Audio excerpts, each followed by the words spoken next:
जालन्यामध्ये एका घटनेनं खळबळ उडाली. जालन्यात सुनेकडून सासूची हत्या झाल्याचा प्रकार समोर आलाय. शहरातील प्रियदर्शनी कॉलनी भागात ही घटना घडली. सविता शिंगारे असं मयत सासूचं नाव आहे, तर प्रतीक्षा शिंगारे असं सुनेचं नाव आहे. सासूची हत्या केल्यानंतर प्रतीक्षा ही फरार झाली आहे. प्रतीक्षानं तिच्या सासूचं डोकं भिंतीवर आपटून त्यांची हत्या केली. हत्येनंतर प्रतीक्षानं मृतदेह एका गोणीमध्ये टाकला, मात्र तो तिला उचलता आला नाही. ही गोष्ट घरमालकाच्या लक्षात आली आणि त्यानंतर पोलिसांना कळवण्यात आलं. तोपर्यंत सून घटनास्थळावरून फरार झाली होती.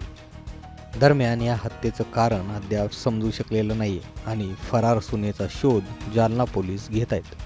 जालन्याहून गौरव साळी, मुंबई तकसाठी.